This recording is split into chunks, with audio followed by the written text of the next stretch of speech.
Ya no tiene fundamento el discurso priista histórico de representación de los pobres. Uno diría que la materia prima de la política es el poder. Ya no. El poder ahora se mueve en otras esferas. Ha habido complicidad y traición. Y complicidad y traición de aquellos precisamente que teniendo una responsabilidad, cuando menos sus propios intereses, que era la de los medios de comunicación, para que los medios verdaderamente importen. Si vemos la prensa escrita, que muchísimos años dominó el debate político en nuestro país, está muy acotada. Sí creo que falta más Estado mexicano. Que el Estado mexicano no solo es la presidenta.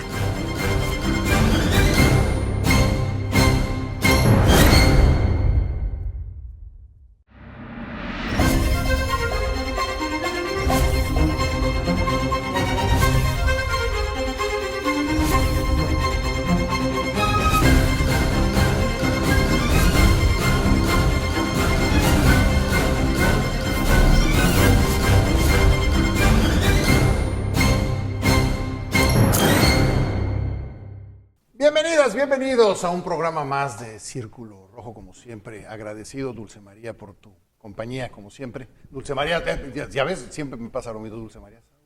Dulce María Sauri, mucho gusto de estar con ustedes. Sí, es que la semana, bueno, ya después le explicaremos. Federico Berrueto, bienvenido como siempre. Gracias Gastón. Y hoy tenemos el gusto, el honor, la satisfacción, de verdad, el orgullo de contar con una mujer de Estado. Y antes de decir su nombre, me gustaría tratar de recordar con ustedes qué significa ser una mujer de Estado, porque tenemos pocas mujeres de Estado en nuestra historia. Es la visión estratégica, es el liderazgo, es el compromiso con el bienestar de una nación, es el ejercer el poder con responsabilidad. Es difícil entender la política de México en los últimos 30, 35 años sin revisar los dichos, sin revisar los hechos de alguien como Beatriz Paredes Rangel, que el día de hoy nos acompaña. Maestra, un verdadero honor y un lujo que esté usted con nosotros. Gastón, muchísimas gracias. Es para mí muy grato estar en Yucatán, estar con ustedes y compartir con Dulce María y con Federico, dos personas a las que quiero, aprecio, admiro. Muchísimas gracias. Y si están de acuerdo, comenzamos. Nos gustaría mucho conocer su opinión, una evaluación sobre las elecciones del 2024, lo que fue y a dónde vamos. Empezando con una curva. Así es, maestra. Bueno, pues yo pienso que las elecciones del 2024 reflejaron que la organización electoral que logró Morena tuvo resultados muy eficaces. En ese sentido, se escucharon, me parece que con fundamento, cuestionamientos a el volumen de votos que alcanzó. Creo que ha habido en los últimos años retroceso en la capacidad de las autoridades electorales de garantizar transparencia en los procesos electorales. Me parece que algo por lo que se pugnó muchos años, que es que las autoridades sacaran las manos de los procesos electorales, se ha visto debilitado, pero el hecho es que hubo un triunfo contundente de Morena, hubo resultados locales sorpresivos en cuanto a algunas gubernaturas, es el caso de Yucatán, por ejemplo, y por otra parte, me parece que no fue un acierto histórico que se aplicara una cláusula en el Congreso que dio una mayoría constitucional muy debatible que no era necesaria. Me parece que fue un uso innecesario de una interpretación muy rebuscada de una cláusula que no tenía ese propósito, con la cual, por cierto, yo estuve siempre en contra. O sea, no me pueden decir, ¿y tú como priista antes? Porque no, yo siempre estuve en contra de esa cláusula.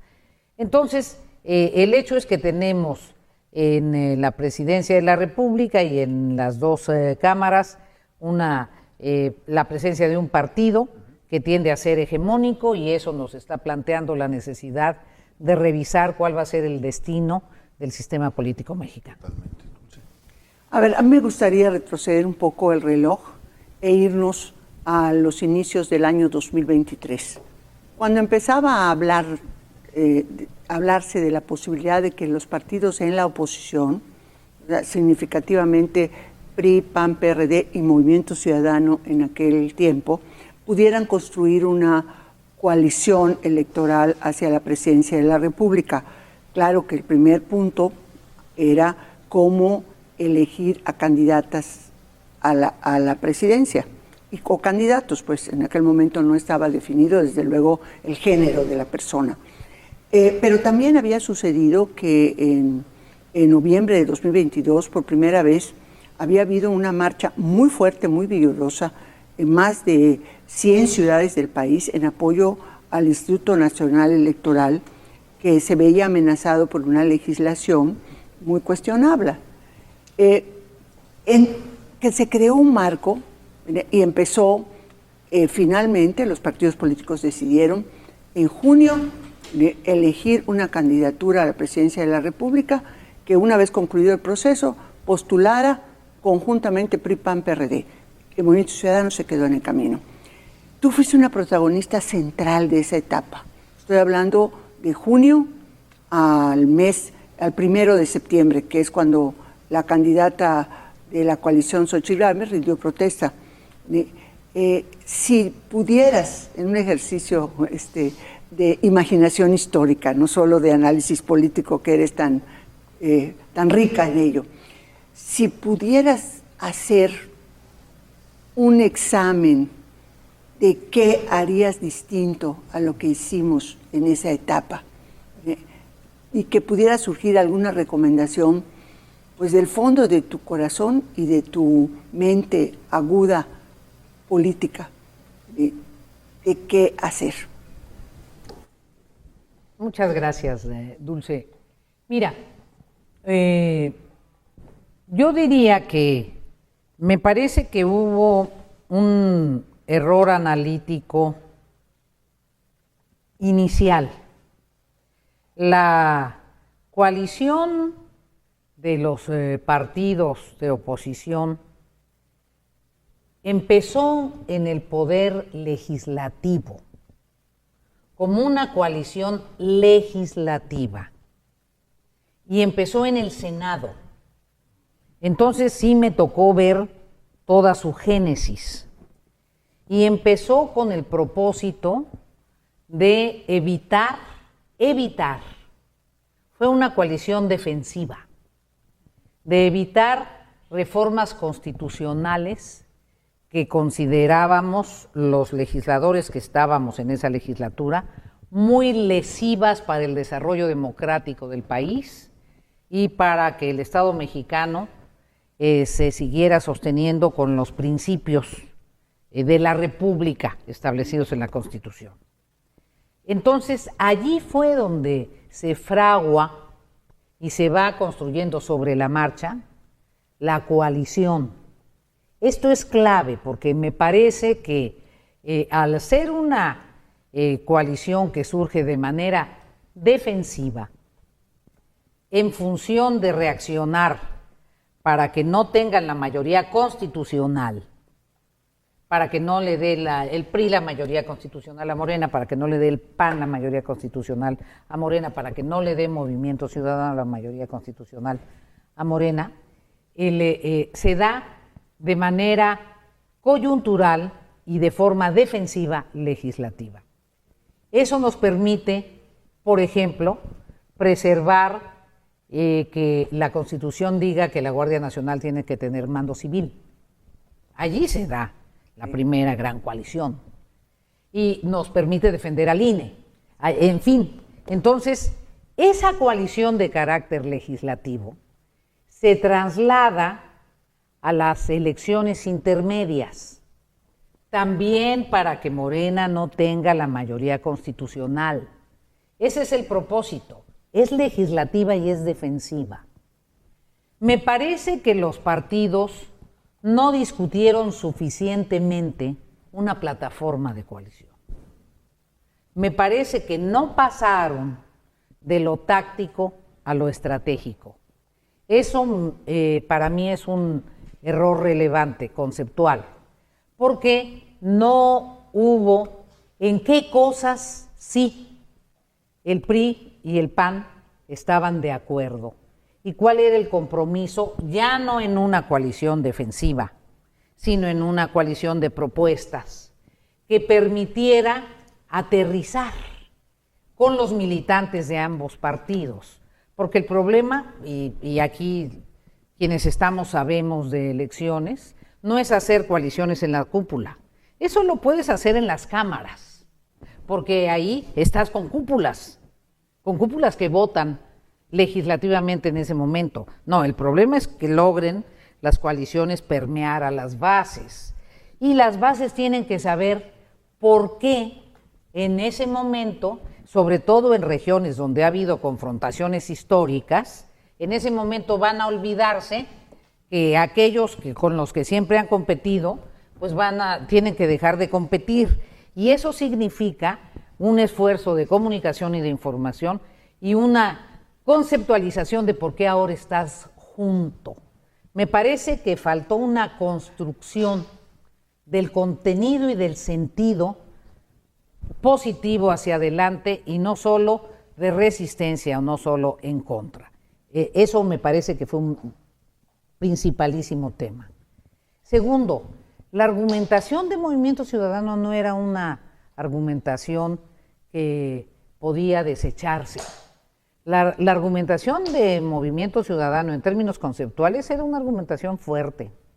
Decía Movimiento Ciudadano, yo no me uno con ustedes porque son dos viejos partidos en decadencia.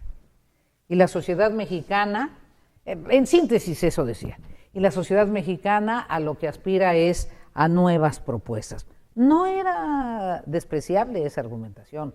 Me parece que no se sopesó el sentido de la argumentación y no se respondió conceptualmente esa argumentación.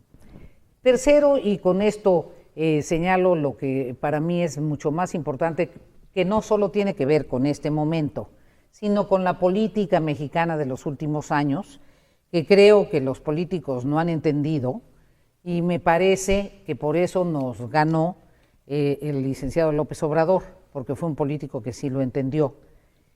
Creo que los políticos en términos generales han creído que la mercadotecnia es más importante que la política.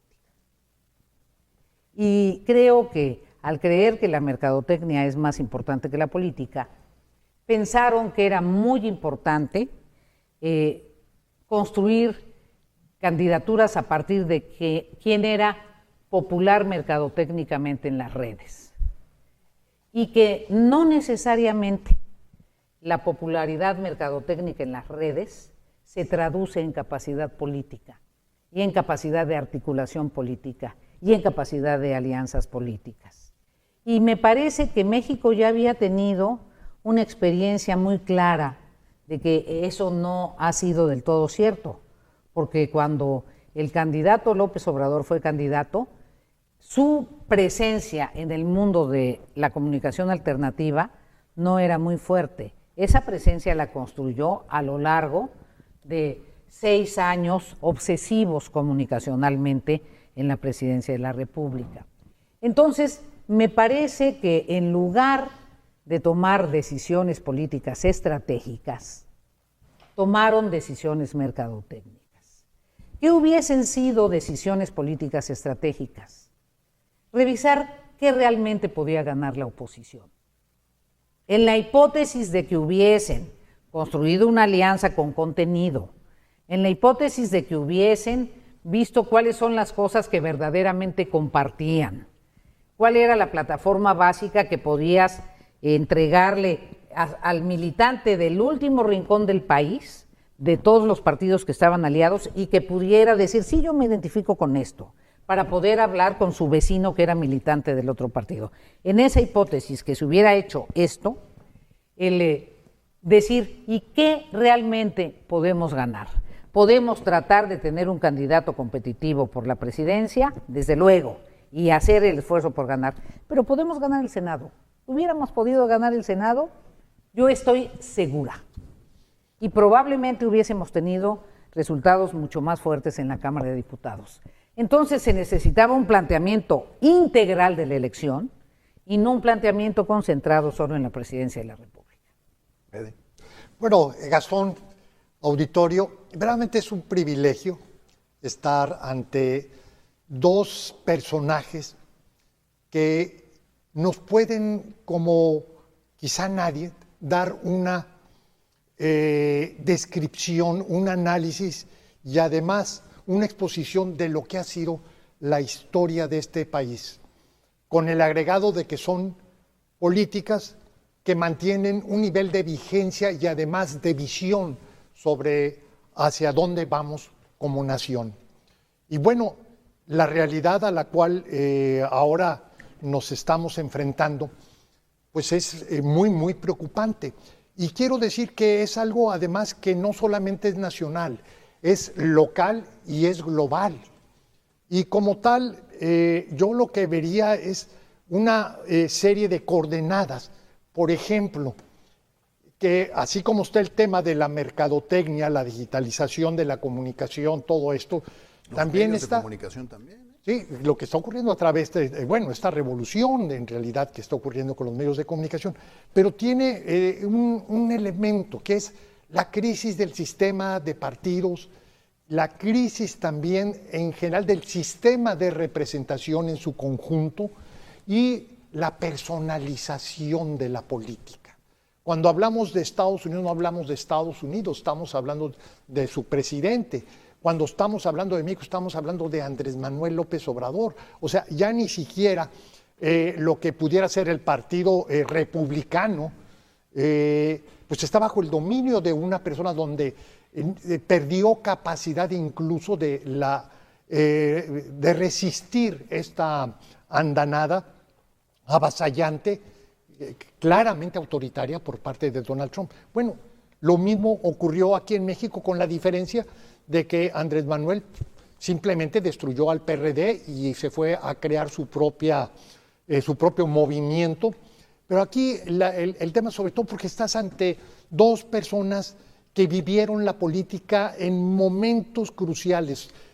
Dulce, pues el momento de la alternancia, dirigente del partido que había gobernado a este país durante décadas. Prácticamente la modernización del país se da a través del PRI.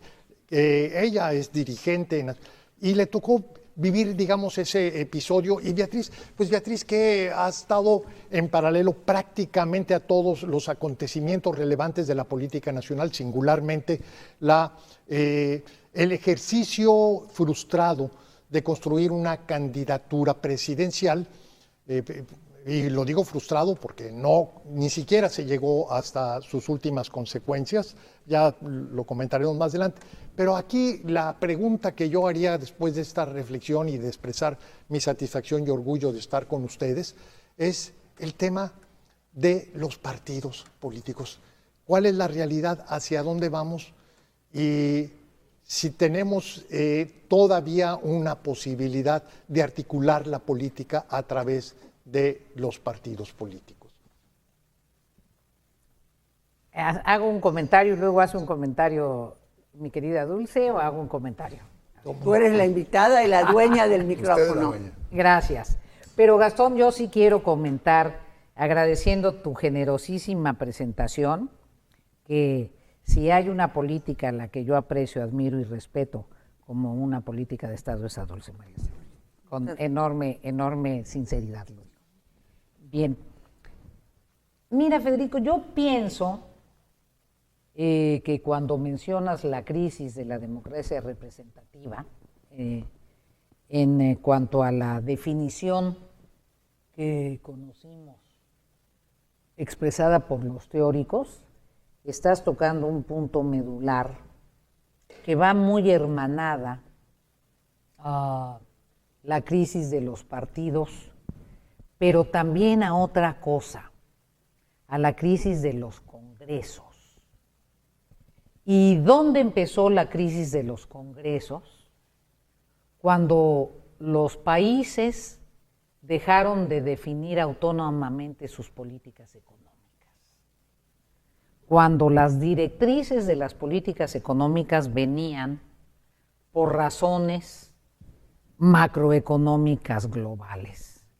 Entonces, le mandaban el presupuesto a un Congreso y le decían, pero ¿sabes qué, querido Congreso? No le puedes mover el 1.5 de la deuda porque si no, el Fondo Monetario te aprieta y te hace cachitos. Entonces, de repente, en algunos temas estructurales de la economía, los congresos estaban absolutamente ajustados. Lo que cambió fue el mundo. El mundo se globalizó. Las reglas económicas del mundo se globalizaron. Los márgenes de los poderes nacionales, al menos en la égida occidental de la que formamos parte, se achicaron. De repente, en los congresos, los diputados que tenían que ver con las comisiones de Hacienda o presupuestos sabían que sus márgenes de maniobra eran mínimos, eran muy reducidos.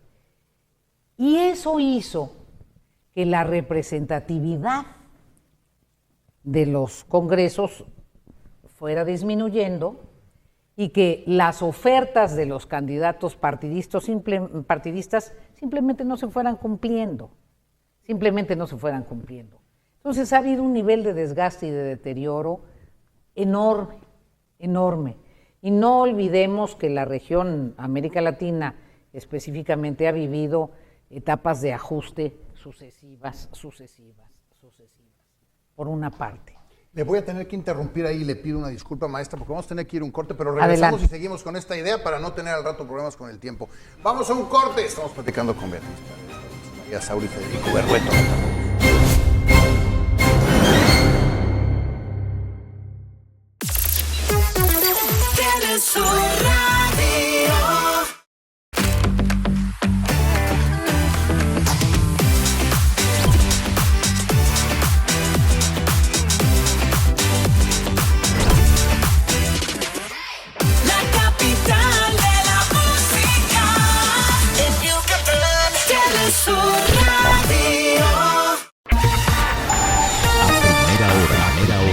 Para despertar con toda la información, escuche a Primera Hora con Gastón Lambarry y Viridiana Pacheco, de lunes a viernes en punto de las 6:30 de la mañana, por Telesur Radio.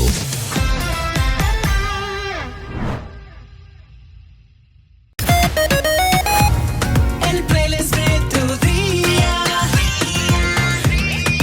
Telesur Radio. Todas las mañanas empieza tus vueltas con La Mutualista, donde nadie es experta, pero todas opinan. 10:30 de la mañana. Solo por Telesur Radio.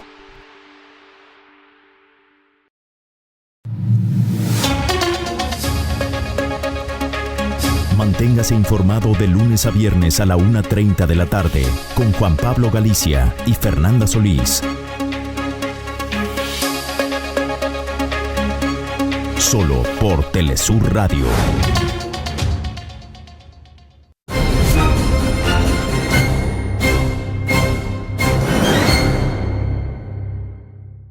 Estamos de regreso en Círculo Rojo. Estamos platicando con Beatriz Paredes, Dulce María Sauri, Federico Berrueto. Maestra, le interrumpí violentamente hace un momento. Le pido, por favor. Bueno, entonces comentábamos que este deterioro de los congresos que repercute en los partidos y en la capacidad de los candidatos partidistas de cumplir sus promesas, se reflejó en un debilitamiento y desprestigio de todos los partidos históricos en América Latina, todos los partidos históricos, de izquierda, de centro, de derecha, y desde luego también la problemática de corrupción, que no se puede negar que ha sido un problema endémico de los políticos en nuestra región, no solo en nuestro país. Pero a esto se aúna lo que considero que es el elemento rector de la transformación mundial, y en eso viene también Estados Unidos, la revolución tecnológica. La revolución tecnológica que cambió medularmente la materia prima de la política. ¿Cuál es la materia prima de la política? La comunicación. Uno diría que la materia prima de la política es el poder. Ya no. El poder ahora se mueve en otras esferas, en la esfera del capital financiero o en la esfera de la seguridad. Pero en los estados democráticos la comunicación es la materia prima de la política. Y si hay otros modos de comunicarse derivado de las telecomunicaciones, y creo que la revolución tecnológica nos pasó en paralelo a los políticos tradicionales. Entonces, de repente, perdimos capacidad de comunicación. Nuestro discurso no tiene ni el ritmo ni la magnitud que se requiere para incidir en las telecomunicaciones eficazmente. Y me parece, además, que en México se definió una estrategia muy simple, de la que después quienes la definieron fueron víctimas. Desaparecieron a los políticos de los escenarios públicos. El único político que existía en el escenario público era el presidente. Los otros personajes en los escenarios públicos eran los comunicadores profesionales que hacían análisis político. Y al desaparecer todos los políticos de los escenarios públicos y solo existir el presidente, ¿cómo construye esa oposición? ¿Cómo? ¿Qué oposición necesitamos? Depende. La pregunta sería, ¿para qué se necesita oposición? Okay. No sé si demos por sentado, porque me parece que cada segmento de la sociedad necesita oposición para distintas cosas. Y hay una oposición que tiene que ver con principios. Le voy a hacer un comentario muy extravagante. Por favor.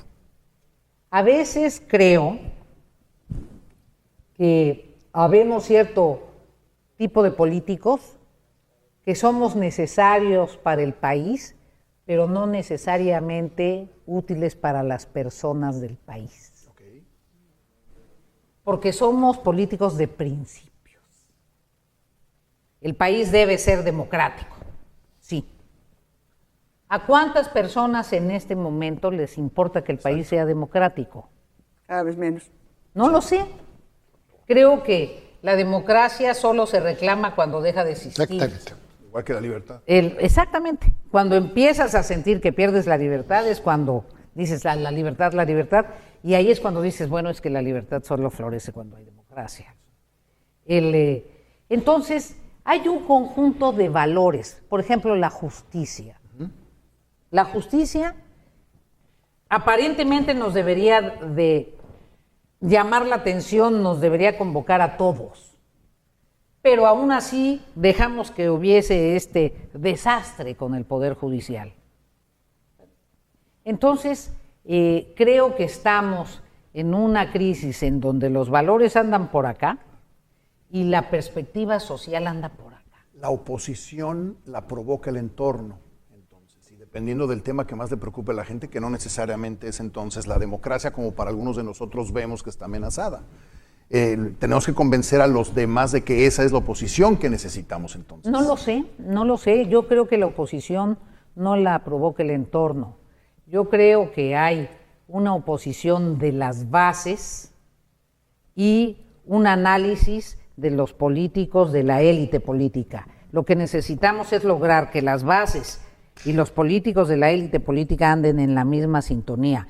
Me parece que la élite política mexicana se fue perdiendo, está atrapada o en estar en contra, todo el tiempo en contra de todo, y entonces son descalificados todo el tiempo, y hay una estrategia de manipulación comunicacional extraordinaria. La combinación y el estudio de Goebbels que hizo el entorno de Morena fue espectacular. Pero ahí, si me permites, Beatriz, también ha habido complicidad y traición. Y complicidad y traición de aquellos precisamente que teniendo una responsabilidad en, pues si no la defensa del régimen democrático, de las libertades, para no usar estas expresiones, cuando menos sus propios intereses, que era la de los medios de comunicación.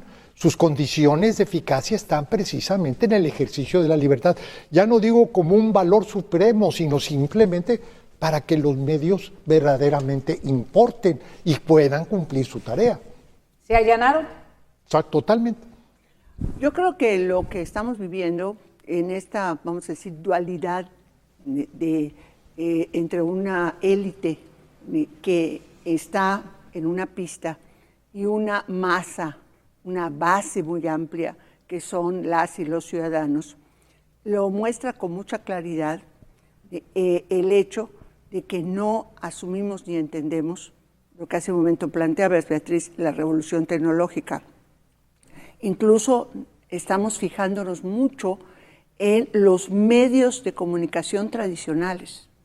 O sea, si vemos la prensa escrita, que pues muchísimos años dominó el debate político en nuestro país, está muy acotada.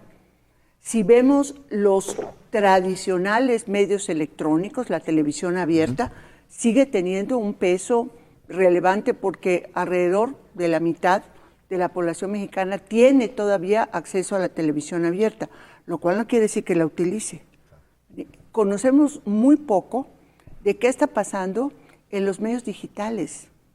Como antes, estoy hablando de la década de 1950, si un medio de comunicación se ponía rejego, le quitaban el papel de pipsa y desaparecía ese medio.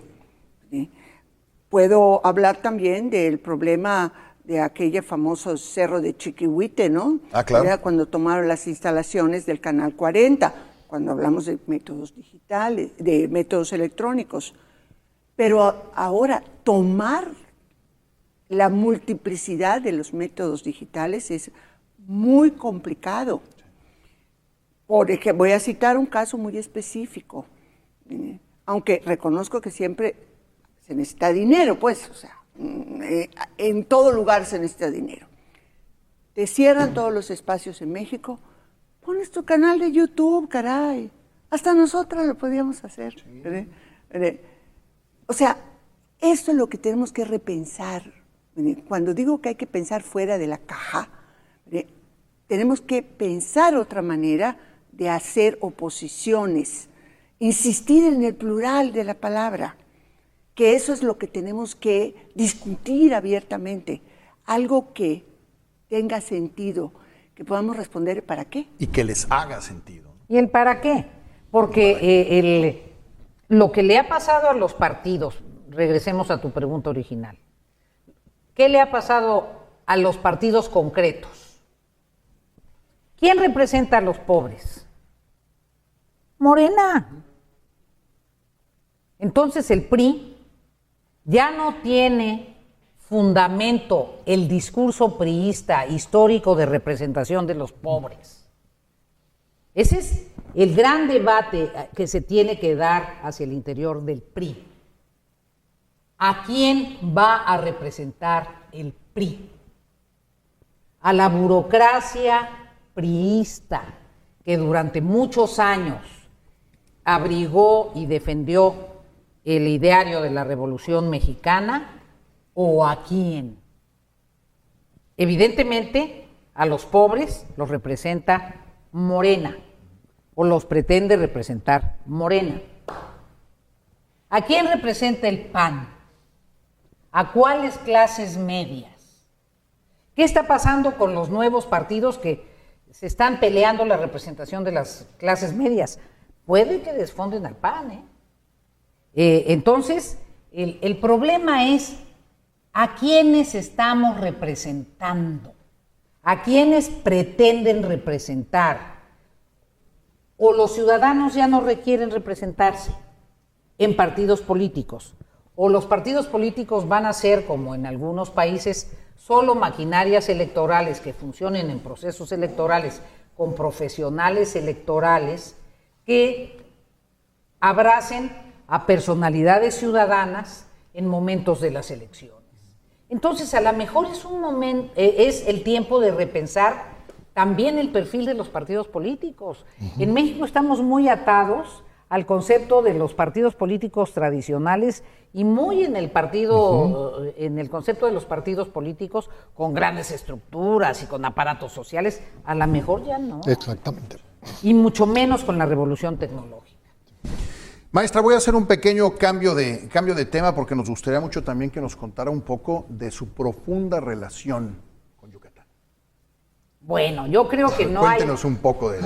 no hay romántico o romántica en México que no tenga una relación entrañable con Yucatán. Emocional. Eso.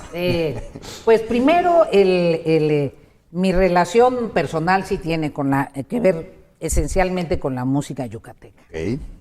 Con la trova yucateca tradicional y con los compositores yucatecos. Yo tuve el honor de conocer a Pastor Cervera, de convivir con él en varias bohemias.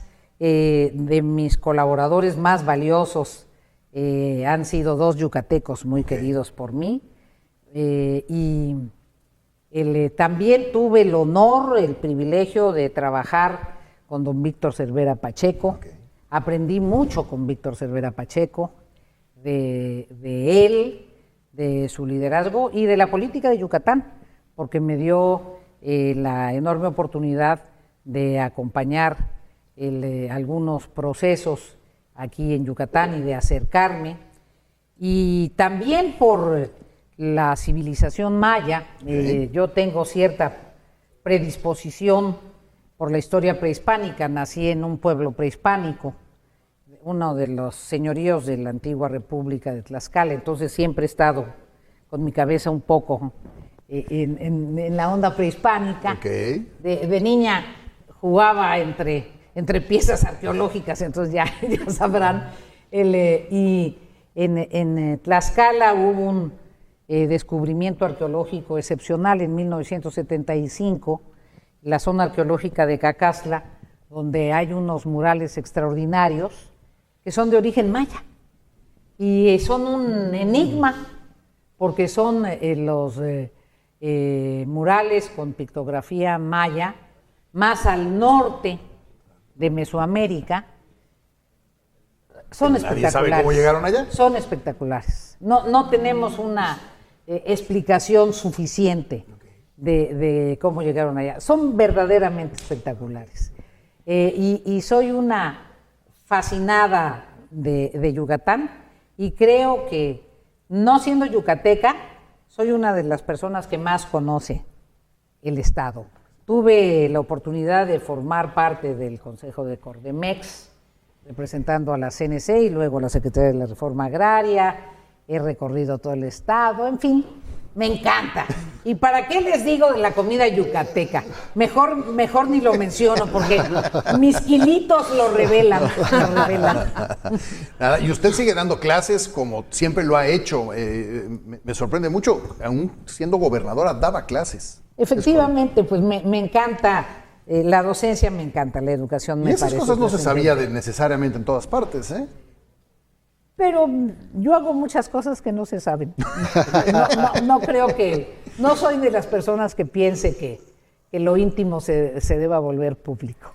Maestra, en este ratito que nos queda, ahorita nos quedan 5 minutos de este bloque, me gustaría empezar, si están de acuerdo, con el tema de lo que está pasando en el mundo. Usted fue embajadora en Cuba, fue embajadora en Brasil, es una conocedora de la geopolítica. En el Senado fue la responsable durante mucho tiempo de todo lo que tenía que ver con las relaciones internacionales y la política internacional.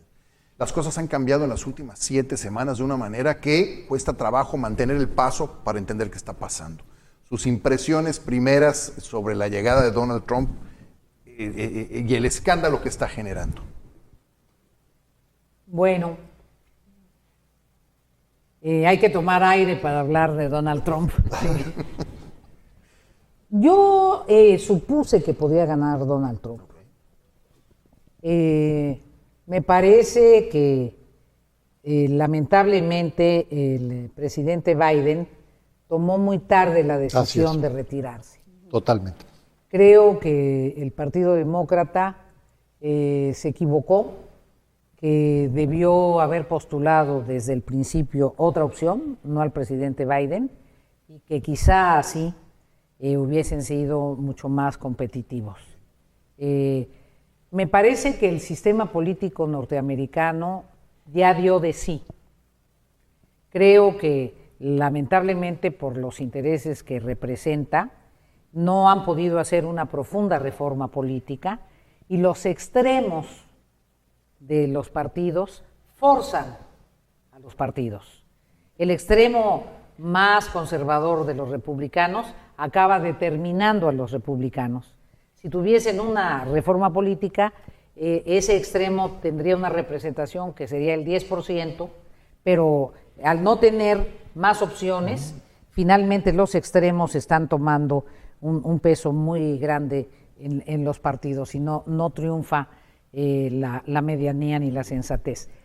Pero esto va de la mano con la etapa comunicacional del mundo, en donde la estridencia es mucho más pertinente, los colores fuertes son más pertinentes que los colores tenues, y en ese sentido, el papel de las telecomunicaciones, lo que haya hecho Elon Musk en Pensilvania o no, lo que hayan hecho las redes o no, cómo se incita a la furia y cómo la incitación a la furia es muy útil para mover el sentimiento, sobre todo el voto conservador. Entonces, creo que Trump llega ya con un ambiente. No solo llega neutro, llega con un ambiente y llega con una construcción discursiva en donde evidentemente el punching bag elegido en la elección fueron los mexicanos.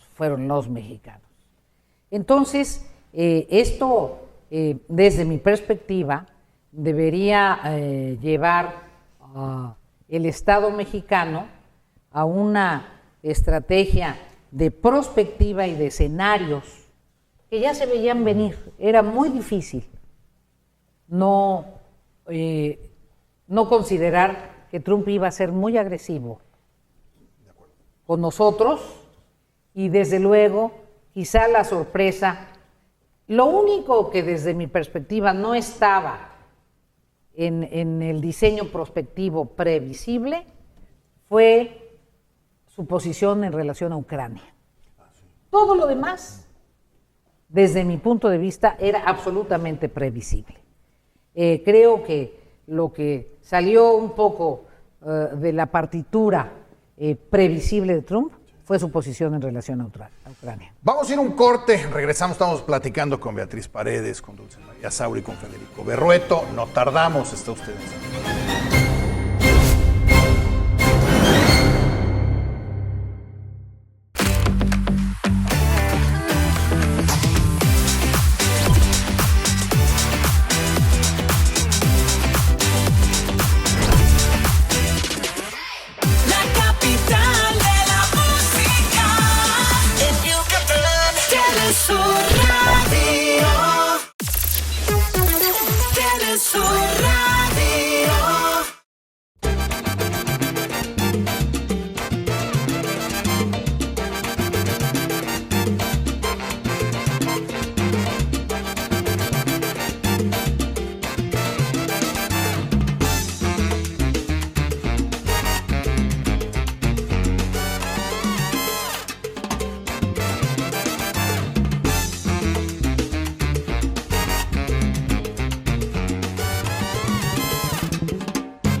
Telesur Radio.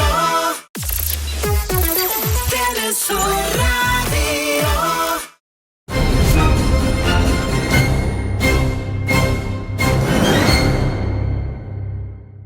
Estamos de regreso en Círculo Rojo. Estamos platicando con Beatriz Paredes, estamos platicando con Dulce María Sauri y Federico Berrueto. Dulce, sobre el tema de la geopolítica. A ver, yo quiero hablar sobre el México solo.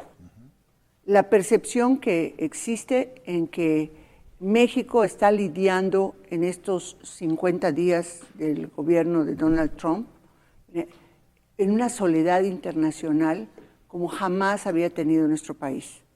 No es la primera situación crítica que enfrentamos.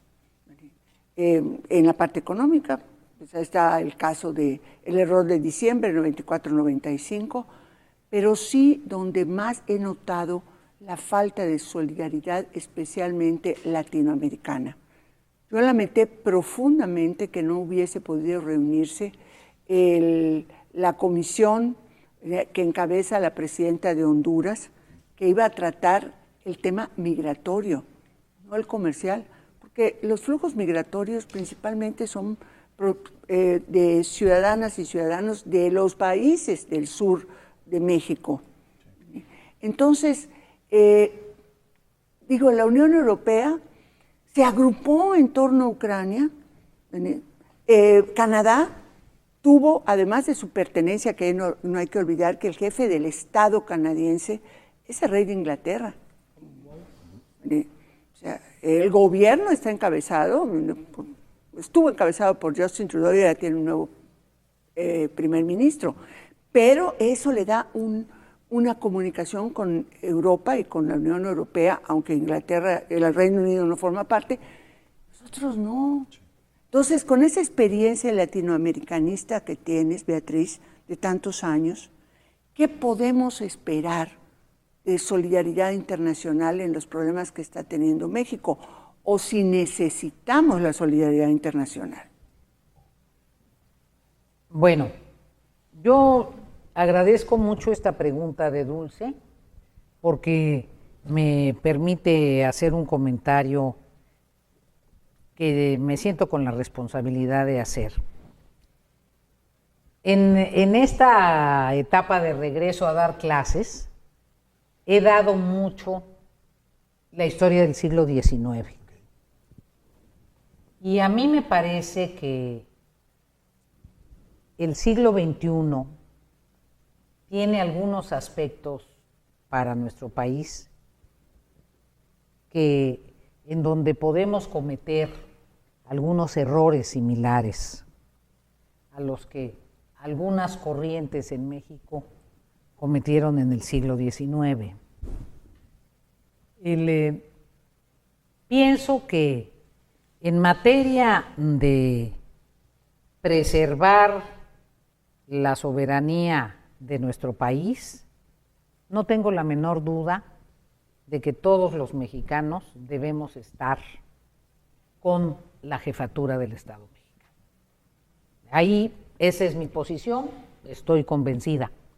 Yo tengo muchas otras diferencias con el partido de Morena y con otras políticas públicas, pero en los márgenes de las dificultades para lidiar con el presidente Trump, me parece que la presidenta Sheinbaum se ha movido, al menos con menor estridencia y con menor dramatismo que lo que se pudiera haber hecho si se actuara con insensatez o irresponsabilidad. Me parece que ha actuado con responsabilidad y con mesura. Algunos otros quisieran tal vez otro tipo de pronunciamientos, yo no. Sí creo que falta más Estado mexicano, que el Estado mexicano no solo es la presidenta. Extraño al Congreso, extraño a un Congreso sobrio, a un Congreso fuerte, a una Comisión de Relaciones con Estados Unidos analítica, señalando cuáles son los problemas de las adicciones en Estados Unidos, qué es lo que hace el gobierno norteamericano con el trasiego de drogas hacia el interior de Estados Unidos, qué pasa con otras áreas productoras de drogas que no están en América. Extraño a un Congreso sólido, fuerte, analítico. Extraño una serie de pronunciamientos de otras áreas del Ejecutivo. Me parece que no debe ser solo la voz de la presidenta, porque además el presidente de Estados Unidos, más que un presidente, es un vocero. Esa es su estrategia. Su estrategia es conducir mediáticamente un conjunto de políticas que ni los estadounidenses, por las resistencias que estamos viendo que encuentra en su propio país, saben bien a dónde van. Eso sí es enormemente preocupante, porque no hay un consenso interno en Estados Unidos, al menos para algunas de las directrices económicas. ¿Qué pasa en América Latina? Para ir a tu pregunta concretamente, querida Dulce. ¿Quién ha expresado su solidaridad con México? Cuba, claramente. Cuba me parece que es el país que más afectado está resultando por las decisiones norteamericanas. La relación con Venezuela planteada por Trump es un poco sorpresiva. Es lo único que digo. No puedo ser más analítica, me llevaría 2 días y ni así la lograría, pero es un poco sorpresiva. ¿Qué resultó extraordinariamente sorprendente para mí? Se supone que el señor presidente Milei es un aliado, no quiero ponerle adjetivo, de Trump, aliado al infinitum. De todos modos le pusieron aranceles al acero y al aluminio argentino. O sea, no hay correspondencia entre las alianzas políticas en relación al diseño estratégico. Claro, efectivamente. Por lo menos con las nuevas, ¿no? Porque ya traicionó a su gran amigo Canadá y le valió sorbete. Y ni con los nuevos. No hay. Eso significa que es un diseño para reposicionar a Estados Unidos y para reposicionar a los socios de Trump en los planes que tienen de nueva era tecnológica para el dominio del siglo XXI, del siglo XXII, que eso es lo que tenemos que aclarar y clarificar, porque esta es una disputa por las tierras raras y por otras cosas. Entonces, y en América Latina, ¿qué pasó? El único país que no reaccionó bilateralmente, porque no solo tiene que ver con México, los otros países también reaccionaron bilateralmente. El único país que no reaccionó bilateralmente fue Brasil. Brasil, cuando anunciaron el tema de los aranceles, dijo, vamos a revisar, vamos a ver, pero vamos a plantear un panel en la OMC. Brasil recurrió al anuncio de una posible estrategia multilateral. Pero hizo otra cosa interesantísima Brasil, en su no reacción bilateral. Y eso pretende responder tu pregunta. No es que solo haya soledad en México, es que me parece que todos los países han caído en el juego de la bilateralidad, no solo México. Brasil dijo algo en un juego paradójico. El presidente Lula dijo, estamos pensando en los BRICS, generar una criptomoneda para las relaciones comerciales. Ese es un cambio en la historia económica del mundo. Oye, Beatriz, para la audiencia, ¿les podrías decir quiénes integran los BRICS? Porque es bien interesante. Ahora ya Hay más, ¿no? Ahora ya ampliaron el abanico, no hablaré de la extensión, pero los BRICS originales son por América está Brasil, por África está Sudáfrica, está la India, está China y está Rusia. Estamos pensando en los BRICS en una criptomoneda. Entonces, ya simplemente el anuncio, wow, eso es un asunto. Y en paralelo, el secretario de Hacienda de Brasil dijo, queremos platicar, queremos conversar con Estados Unidos, bla, bla, bla. Pero, ¿qué quiero decir? Y con esto cierro mi comentario. Cada país puede reaccionar en función de su realidad económica. La realidad económica de Brasil en función de su balanza comercial con Estados Unidos no se compara. Brasil tiene menos del 20% en su balanza comercial con Estados Unidos. Nosotros tenemos más del 80%. Fede, en este minuto que nos queda un comentario final. Sí, muy brevemente. ¿No te parece, Beatriz Dulce, que ha logrado México lo que posiblemente no vaya a lograr Donald Trump? ¿Y a qué me refiero? Esto que señalabas. En Estados Unidos actualmente hay un gran debate frente a lo que es una propuesta muy clara de acabar con el régimen democrático, que tiene que ver con militarización, tiene que ver con Estado de Derecho. Ya el día de ayer la gran controversia fue precisamente el desentenderse de las decisiones judiciales o del Poder Judicial. Y está también el tema de los derechos humanos o de los derechos civiles, como quiera decirse, pero se está topando Donald Trump porque efectivamente hay una resistencia que se da tanto en función de los mercados como de la opinión pública y cuenta. Y hay una batalla que ahí está. En México nada de eso ocurrió. Y yo lo que veo es que hay mucho más analogías de las que alcanzamos a ver, sobre todo si la reflexión es en función del paradigma, y es el paradigma autocrático versus el paradigma democrático. Y en ese sentido yo registraría, y para no individualizarlo, en el caso de México, que la propuesta de este régimen va muy en el sentido de lo que es la visión del poder, de lo que es la democracia y lo que son los derechos y la legalidad que está ocurriendo precisamente con el gobierno de Donald Trump. Comentario final, Dulce. Que está surgiendo un nuevo orden mundial. Y este nuevo orden mundial, ¿sí?, va a exacerbar la polarización. Se habla de una nueva guerra fría. Pero yo creo que no es solo la guerra de la tierra, es la guerra por el espacio. O sea, la visión del siglo XXII, y donde está este grupo de plutócratas enormemente ricos, con el control de los avances tecnológicos más significativos, no está puesto en lo que está sucediendo ahora aquí, en la Tierra. Está puesta en las oportunidades de construir la aventura del espacio.